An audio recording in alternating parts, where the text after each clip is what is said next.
नमस्कार दोस्तों। आज की कहानी बहुत ही रोचक और अच्छी होने वाली है। इस कहानी को कृपया आप पूरा अवश्य सुनना। जब देखना कहानी में कितना आनंद आने वाला है। एक समय की बात है, एक छोटे से गांव में एक बनिया रहता था। उस बनिए के 3 पुत्र थे। बनिया बूढ़ा होकर के मरने ही वाला था। उसने अपने सबसे बड़े पुत्र से कहा, पुत्र, आप मेरे मरने के बाद में क्या करोगे? उसने जवाब दिया, मैं दुकानदारी करूंगा। दूसरे पुत्र से पूछा तो उसने जवाब दिया कि पिताजी, मैं व्यापार करूंगा। और तीसरे पुत्र से जब बनिए ने पूछा कि आपको क्या करना है, तो तीसरा पुत्र कहने लगा कि पिताजी, मैं चोरी करूंगा। ऐसी बात छोटे पुत्र के मुख से सुनकर के बनिया बड़ा दुखी हुआ और कहने लगा कि हे बेटा, चोरी करने के लिए बहुत बड़ा दिमाग चाहिए। अगर किसी ने आपको पकड़ लिया तो मार मार कर आपका भरता बना देगा। छोटा पुत्र कहने लगा कि पिताजी, मेरे पास में बहुत ज़्यादा दिमाग है, चाहो तो आप मेरी परीक्षा ले सकते हो।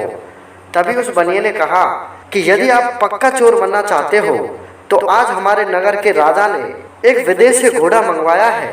आप उस घोड़े को चोरी करके मेरे पास में ला दोगे तो मैं मान जाऊंगा कि आप चोरी करने में सफल हो जाओगे। अपने पिता की आज्ञा पाकर के वो लड़का राजा के राजमहलों की तरफ पहुंच जाता है।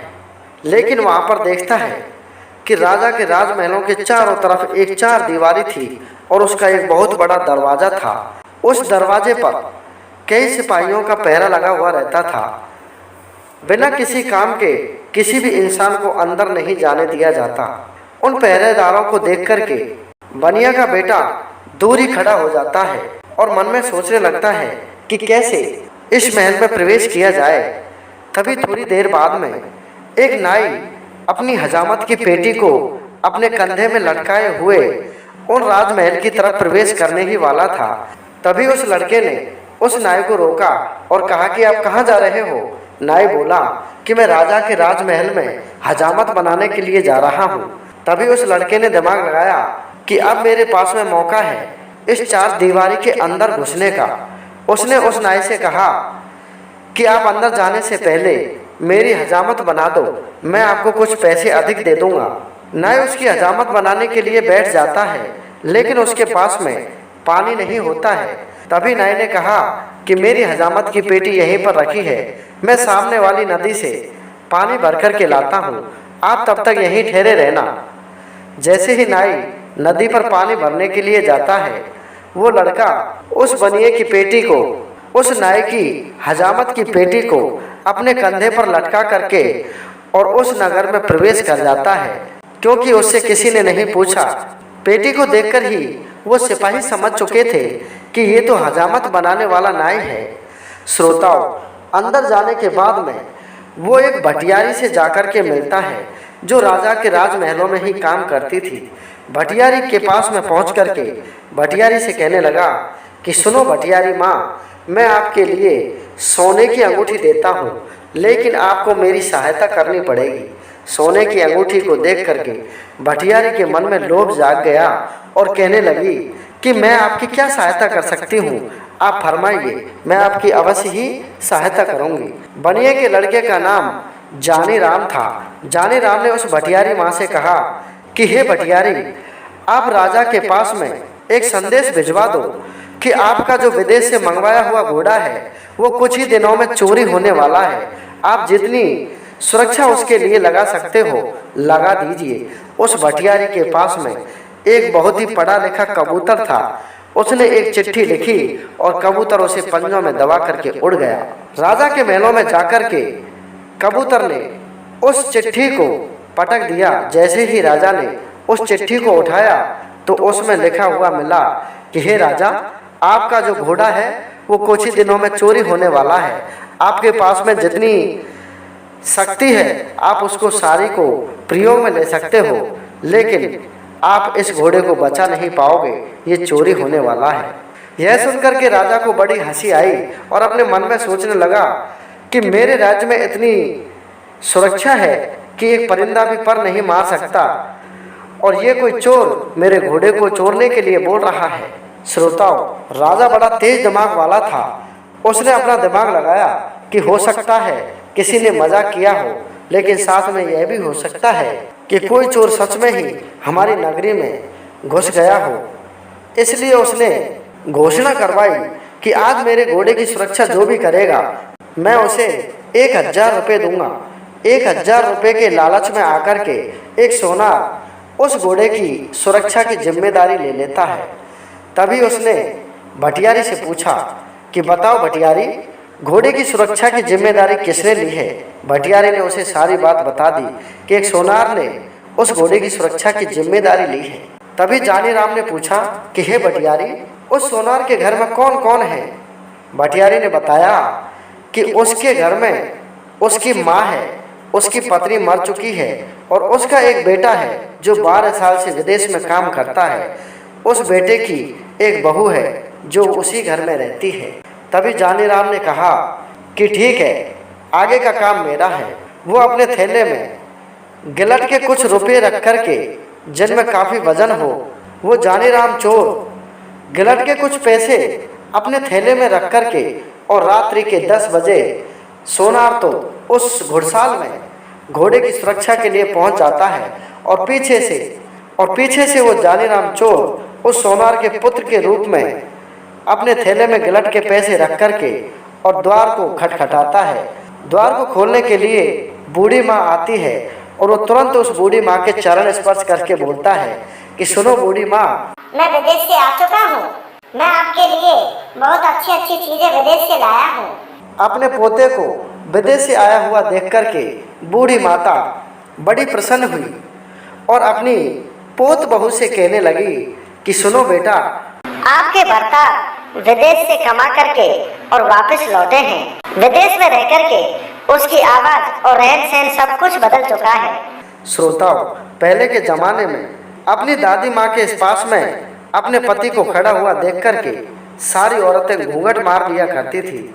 इसलिए उसकी पत्नी जब उनसे मिलने के लिए आई तो उसने भी घूंघट मार लिया और वो जानी राम चोर को ही अपना पति समझने लगी।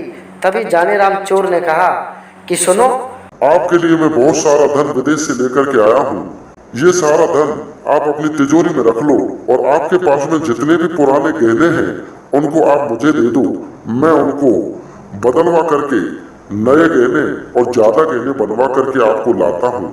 तब तक ये सारा धन जो मैंने आपको दिया है इस थैले को अंदर घर में सुरक्षा से रख देना। वो बेचारी बहुत सीधी सादी थी। वो जानी राम चोर को अपना पति समझ करके उसके गिलट के पैसों से भरा हुआ बैग अपने साथ में घर के अंदर ले जाती है और अपने सारे गहने ला करके उसे दे देती है। वो उन गहनों को ला करके भटियारी के पास में पहुंच जाता है और सारे गहनों को भटियारी को दे देता है। अब तो भटियारी बड़ी प्रसन्न होती है कि ये तो काम का बंदा है, मुझे इतना धन दे रहा है, इसलिए इसकी सहायता करना मेरा परम धर्म है। इधर क्या हुआ श्रोताओं, जैसे ही सुबह का वक्त हुआ तो उस शहर में हल्ला हो गया कि किसी चोर ने सोनार की बहू को ठग लिया है। उसके सारे जेवरात को लेकर के कोई चोर रफू चक्कर हो गया है। ऐसी बात जब सोनार ने सुनी तो वो बहुत पछताने लगा कि काश मैं 1000 रुपये के लालच में नहीं आता और घर पर रहता तो मेरी बहू उस चोर के लिए सारे जेवरों को नहीं देती। तभी ये बात राजा ने सुनी और राजा अत्यंत क्रोधित हुआ और कहने लगा कि मैं उस चोर को छोड़ूंगा नहीं, मैं उसे बर्बाद करके रख दूंगा। तभी आसमान से कबूतर के द्वारा एक चिट्ठी गिराई जाती है। उसमें लिखा हुआ था कि हे राजा, आपके घोड़े को जानी राम चोर चुराने वाला है और 1-2 दिन में ये घोड़ा आपके यहाँ से गायब हो जाएगा, इसलिए आप जी चाहे जितनी इसकी सुरक्षा को बढ़ा दीजिए। राजा को क्रोध आया और तुरंत राजा ने कहा कि आज मेरे घोड़े की जो भी सुरक्षा करेगा मैं उसके लिए 5000 रुपये दूंगा। श्रोताओं, 5000 रुपये को सुनकर भी कोई व्यक्ति उस घोड़े की सुरक्षा के लिए नहीं आता है, क्योंकि सबको पता था कि वो जानी राम चोर उसी के घर से सारे धन दौलत को चोर करके ले जा सकता है। जब कोई भी इंसान सामने नहीं आता है तो एक बड़ी बड़ी मूंछों वाला कोतवाल और घमंड की चाल में चलता हुआ कहने लगता है कि हे राजा साहब, आपके घोड़े की सुरक्षा हम करेंगे और उस जानी राम चोर को यदि मैंने उल्टा नहीं लटकाया तो मेरा भी काम कोतवाल का काम नहीं। अपने मुख से घमंड भरी बातें करते हुए राजा के सामने प्रवेश हो जाता है। राजा को भी ऐसा लगता है कि ये अवश्य ही उस चोर को पकड़ सकता है, क्योंकि उसकी कद काठी बहुत ही अच्छी थी। श्रोताओं, वो कोतवाल उसी विदेशी घोड़े पर चढ़ कर के और उस घुड़साल में पहरेदारी करने लगा। तभी उसने भटियारी से पूछा कि हे भटियारी, आज उस घोड़े की सुरक्षा कौन कर रहा है? भटियारी ने सारा राज उसको बता दिया। भटियारी के बताए अनुसार वो तुरंत एक बहुत ही सुंदर स्त्री का रूप ले लेता है, अच्छे अच्छे गहनों को पहन करके और एक बहुत अच्छी सी साड़ी पहन करके और हाथ में पूजा की थाली लेकर और उसी घुड़साल के पास में से निकलता हुआ जानीराम चोर जाता है। जब उस कोतवाल को पता चली कि कोई स्त्री और आधी रात को घुड़साल में होकर के गुजर रही है, तो उससे रहा नहीं गया और वो उससे पूछने लगा कि आप आधी रात को पूजा की थाली हाथ में लेकर के कहाँ जा रही हो? वो स्त्री कहने लगी, सुनो जी, मैं पूजा की थाली लेकर के और ठाकुर जी की पूजा करने के लिए मंदिर में जा रही हूँ। तभी कोतवाल कहने लगा कि ठाकुर तो मैं ही हूँ, आप मेरी ही पूजा कर लो, क्योंकि मैं भी तो ठाकुर हूँ। तभी वो स्त्री मुस्कुराती हुई उससे कहने लगी कि हे कोतवाल जी, आप भी बहुत अच्छी मजाक कर लेते हो। भला मैं आपकी पूजा क्यों करूं? आपकी पूजा तो आपकी पत्नी करेगी। ऐसी बात सुनकर के कोतवाल का मन गदगद हो गया, क्योंकि उसने मुस्कुराते हुए कहा था। कहा तो कोतवाल उस चोर को पकड़ने के लिए अपने हाथ में बेड़ियों को लेकर के घूम रहा था, और जैसे ही वो स्त्री मुस्कुरा करके बोली तो बेड़ियों को उस घोड़े के ऊपर रख करके उस घोड़े से नीचे उतर जाता है और उससे कहने लगता है कि आज तो मैं ही आपकी पूजा का हकदार हूँ। इतना कहने के बाद में वो स्त्री कहने लगी कि आ जाओ तो मंदिर में, वहीं पर मैं आपकी पूजा करूँगी। ऐसी बात उसके मुख से सुनी तो कोतवाल मानो नशे में चूर हो गया और उस घोड़े सहित उसके साथ में मंदिर में चला जाता है। मंदिर में जाकर के वो स्त्री उन बेड़ियों को अपने हाथों में पहनने लगती है और उस कोतवाल से पूछने लगती है कि सुनो कोतवाल जी, ये क्या चीज़ है? मुझे तो लगता है कोई बहुत ही बड़ा गहना है, इसको कैसे पहना जाता है? कोतवाल कहने लगा कि सुनो पगली, आप इस गहने को नहीं पहन सकती, इसे मैं पहन करके दिखाता हूँ, तब आप देखना कि मैं कैसे पहनता हूँ, उसके बाद में उसी प्रकार से आप इस गहने को पहन लेना। हाथ और पैरों की बेड़ियों को वो कोतवाल अपने हाथ और पैरों में फंसा लेता है और उसे कहने लगता है कि देखो, मैंने कितने आसान तरीके से इन बेड़ियों को पहन लिया है, इन्हें इसी प्रकार से पहना जाता है। तुरंत वो स्त्री उन बेड़ियों में ताला मार देती है और वो कोतवाल हाथ और पैरों से अपाहिज हो जाता है, क्योंकि उसके चारों हाथ पैर उन बेड़ियों में बंध जाते हैं। और जानीराम चोर अपने स्त्री वाले कपड़ों को फेंक करके और उस कोतवाल को उसी घोड़े पर पटक देता है।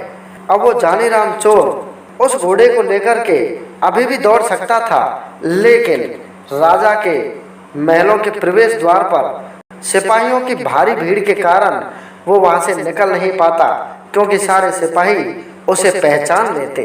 इसलिए वो जानीराम चोर उस कोतवाल को उस घोड़े पर पटक देता है बेड़ियों से बांध करके।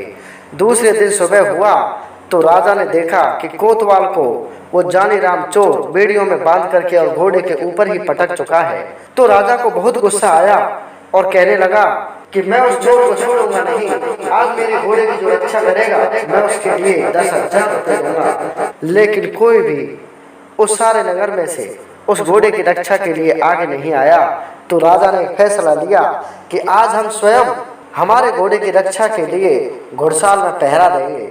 भटियारी ने तुरंत उस जानीराम चोर को कह दिया कि आज तो राजा स्वयं उसी घोड़े पर सवार होकर के और पहरा देने वाले हैं। ये बात जब जानीराम चोर ने सुनी तो उसने बहुत बड़ा दिमाग लगाया। इधर तो राजा उसी घोड़े पर सवार होकर के और घुड़साल में पहरेदारी कर रहा था, और उसी घुड़साल में राजा को एक बूढ़ी औरत जो हाथ की चक्की से अनाज पीस रही थी दिखाई पड़ जाती है। जब राजा को दिखाई दिया कि एक बहुत ही बूढ़ी औरत जिसकी स्थिति बहुत नाजुक थी, गरीब लग रही थी, वो हाथ की चक्की से गेहूं पीस रही है, उसे देख करके राजा उसी के पास में आ जाता है और घोड़े के ऊपर बैठा हुआ ही उससे प्रश्न पूछने लगता है कि सुनो बुढ़िया, आप इस घुड़साल में क्या कर रही हो? बुढ़िया ने जवाब दिया कि बेटा, मैं तो किसी का दिया हुआ गेहूं पीस रही हूँ। वो मुझे इन गेहूं को पीसने के बदले में 10,000 रुपए देने वाला है। तभी राजा को शक हुआ और मन में सोचने लगा कि ऐसा कौन है जो इस बुढ़िया को गेहूं पिसवाने के बदले 10,000 रुपए देने वाला है।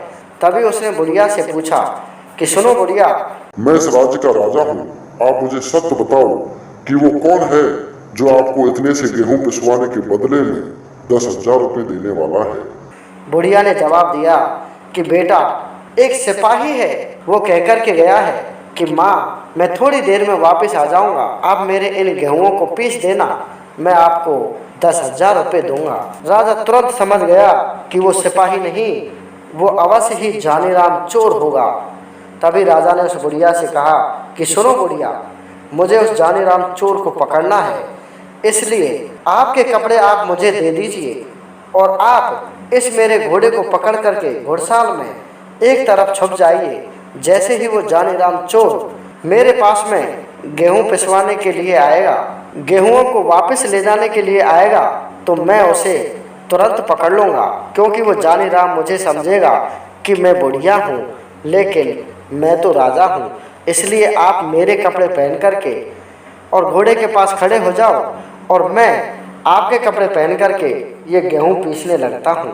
श्रोताओ, राजा तो गेहूं पीसने लगता है और वो बुढ़िया थी, वो बुढ़िया नहीं थी, वो वही जानीराम चोर था। वो जानीराम चोर राजा के कपड़े पहन करके और घोड़े के ऊपर सवार होकर कहने लगता है कि सुनो राजा, आप दिन भर चक्की पीसते रहो और आपका ये जानीराम चोर आपके घोड़े को लेकर के चल देता है। जब राजा ने उसके मुख से ऐसी बात सुनी तो राजा सन्न रह गया और मन में सोचने लगा कि वास्तव में ये जानीराम चोर बहुत बड़ा शातिर चोर है, इसने तो मुझे ही चूना लगा दिया। श्रोताओ, जैसे ही वो घोड़े को लेकर के मुख्य द्वार पर पहुंचता है तो काफी सिपाही वहां पर गहरा पहरा दे रहे थे। तभी उसने आदेश दिया कि सुनो, मैं स्वयं राजा आ रहा हूँ, क्योंकि उसने तो राजा की पोशाक पहन रखी थी, और आप सारे दरवाजों को खोल दो, मुझे अभी इसी वक्त जंगल में घूमने के लिए जाना है। श्रोताओ, सभी सिपाही उस राजा को पहचानते थे कि स्वयं राजा है और यही वो घोड़ा है जो उन्होंने विदेश से मंगवाया था। सभी ने मुख्य दरवाजों को आराम से खोल दिया और उस जानीराम चोर को आराम से जाने दिया। वो जानीराम चोर राजा के घोड़े को लेकर के अपने पिता बनिया के पास में पहुंच जाता है और अपने पिता से कहने लगता है कि सुनो पिताजी, ये लो राजा का विदेशी घोड़ा जिसको मैंने चुरा लिया है। तभी बनिया कहने लगा कि शाबाश बेटे, आज के बाद में आप बहुत बड़े चोर हो, लेकिन किसी निर्धन और गरीब की चोरी कभी भी मत करना और किसी का मेहनत का कमाया हुआ पैसा आप कभी भी अपने जीवन में मत चोरी करना।